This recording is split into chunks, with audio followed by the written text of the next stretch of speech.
espacio para emprendedores espirituales.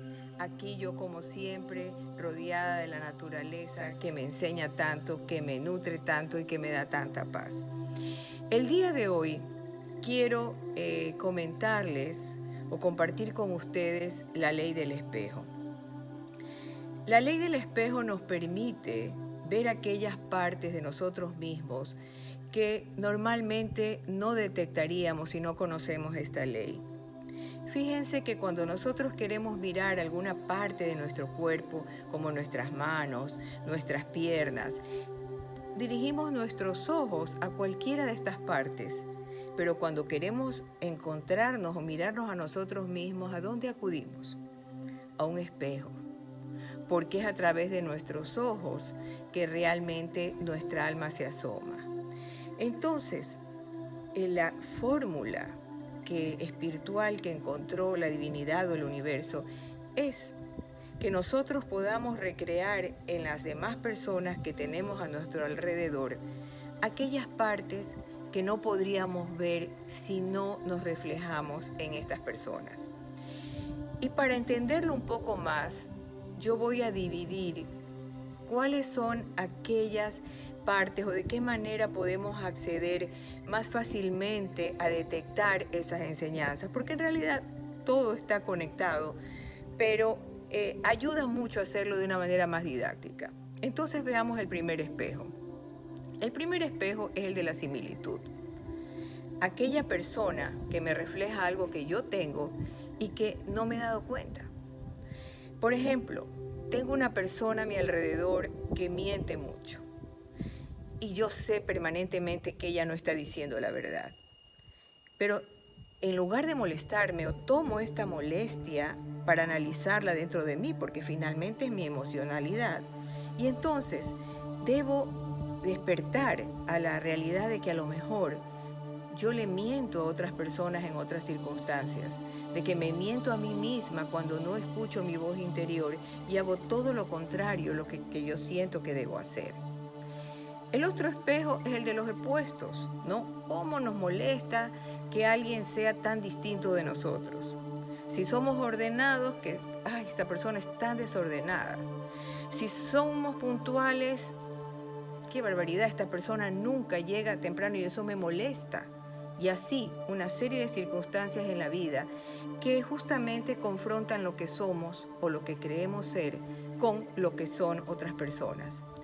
¿Qué nos enseña este espejo? Que no es bueno vivir del lado de los extremos, que hay que encontrar equilibrio en la vida. Yo hace poco, por un corto periodo, estuve, mi hijo y una nieta estuvieron viviendo conmigo.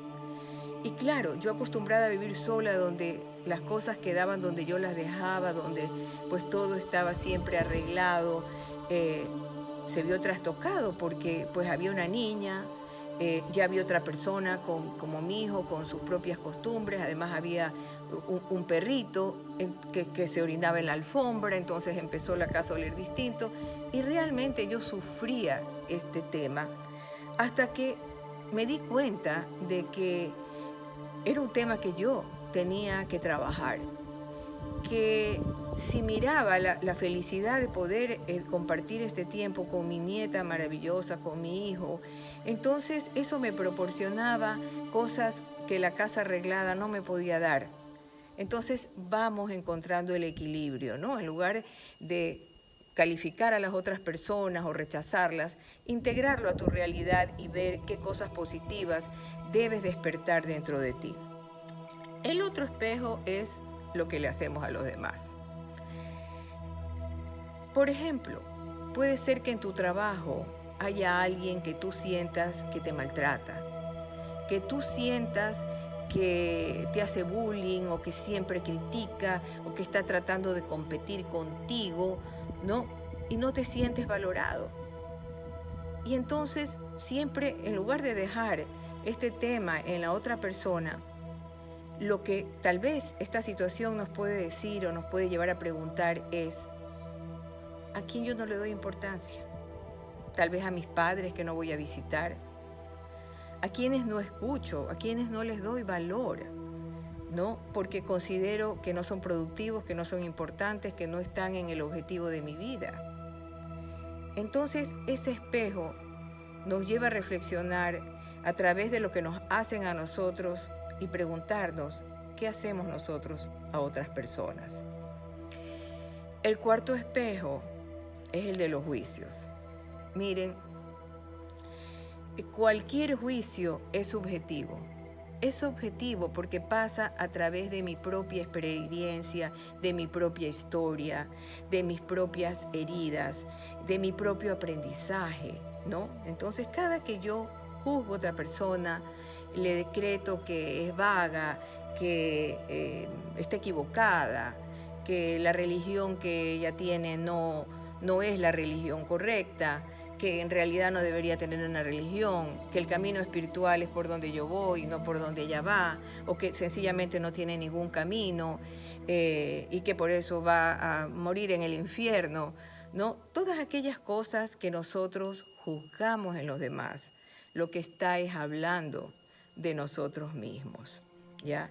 Esas frases de, si yo estuviera en tu lugar, yo haría tal cosa, yo sé lo que te conviene, no es tal, porque si nosotros estuviéramos en el rol de la otra persona, actuaríamos de la misma manera de la otra persona, porque habríamos tenido su misma historia, sus mismos problemas, su misma infancia, sus mismos miedos y su misma historia transgeneracional. Entonces no nos hubiera quedado otra cosa que actuar en sintonía con esa historia de vida, ¿no? Entonces es ahí cuando los juicios se caen por sí solos, porque en realidad están hablando de nosotros mismos, de lo que hay en nuestro interior, de que a lo mejor somos muy egocéntricos, que nos creemos dueños de la verdad, ¿ya? Que realmente las cosas deben seguir el rumbo que nosotros queremos. Y no es así. No hay nada más alejado en un juicio que hablar de la otra persona. En el fondo estamos hablando de nosotros mismos. El otro espejo es el de las expectativas. Queremos que las otras personas sean como nosotros somos. Pasa mucho en las parejas. Entonces, si yo soy muy cariñosa, mi esposo tiene que ser muy cariñoso. Si realmente a mí me parece o tengo la expectativa de que mi esposo ascienda en su trabajo, gane más dinero, en fin, o que mi hijo sea deportista o siga el camino, se haga cargo del negocio, digamos, familiar, y ese hijo no quiere, entonces eso nos causa dolor. Y no hay nada más frustrante que las expectativas. ¿Cuántos matrimonios no han terminado? Porque el uno no llegó a las expectativas del otro, es decir, nunca se llegaron a mirar como realmente eran. ¿Ya? Y hay mucho sufrimiento ahí. Sin embargo, cuando tú aceptas la realidad tal y como es, no tienes por qué sufrir, porque te das cuenta, ¿no? Te estás liberando primero de esta carga de querer juzgar, de querer que todos sean como tú, de querer que tu mundo, todas las cosas se acomoden a esta fantasía que tú quisieras vivir.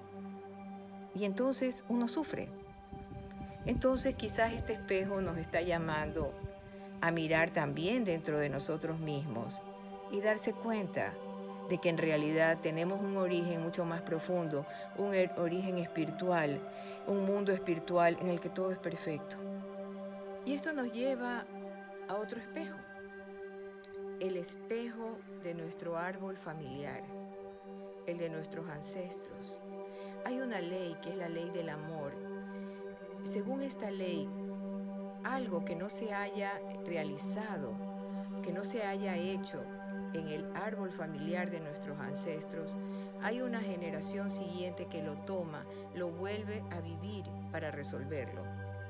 Muchas de las cosas que nos pasan por ser repetitivas, por darse permanentemente, por no encontrarles una salida, muchas veces se debe a que no se aprendió la lección, no se miró una realidad específica y esto tiene que seguir trascendiendo de generación en generación. Un caso de un paciente en que va una señora porque su hijo realmente no quería participar en ninguna de las actividades con sus compañeros del colegio, era muy retraído en la casa, no quería participar tampoco con los padres.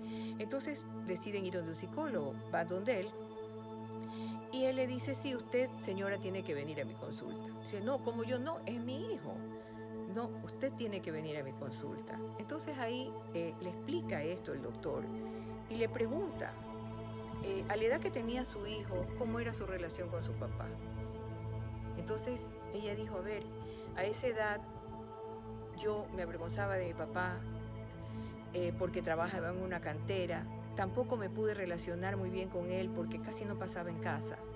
Bueno, y eso quedó ahí, ¿no? Luego ella se casa, no sé si es con un albañil o con alguien que también podría entrar en la categoría de aquellas actividades laborales que ella no valoraba. Cuando ella pudo mirar esto, pudo resolverlo, porque esto necesita solo mirarse para que el tema quede resuelto. Que ese mismo día ella llega a su casa y su hijo le dice, mira, tengo un plan con mis amigos, voy a salir a hacer tal cosa. Y el chico empezó a participar inclusive mucho más con sus padres en las comidas, y etc. He aquí un ejemplo puntual, ¿no? ¿Qué cosas nosotros, como padres que ya nos toca, ¿no? Podemos mirar hacia atrás, no para juzgar, sino para saber si alguna cosa, digamos, no quedó resuelta. No quedó resuelta, tratemos de resolverla porque nuestras generaciones futuras van a tener que hacerlo. Por algo elegimos un árbol familiar. Fíjense ustedes que finalmente no hay que juzgar a nadie, no hay que criticar a nadie, no hay que pedirle a nadie que sea como nosotros. Más bien hay que integrar nuestra sombra para convertirla en luz y poder crecer espiritualmente. De eso se trata el camino espiritual, porque a eso venimos, a través de ese árbol espiritual, ese árbol familiar que nosotros escogimos para crecer. Entonces no hay nada que reclamar, no hay nada que criticar y no hay nada que juzgar. Finalmente, la recomendación es, hagan un viaje a su interior. Utilicen estos diferentes espejos maravillosos que les brindan sus relaciones, no para dejar las situaciones al exterior, porque ahí no están, sino para saber qué te pueden enseñar todas aquellas incomodidades que ese espejo te está reflejando para ayudarte a crecer. Muchas gracias por estar aquí. Los espero como siempre cada semana.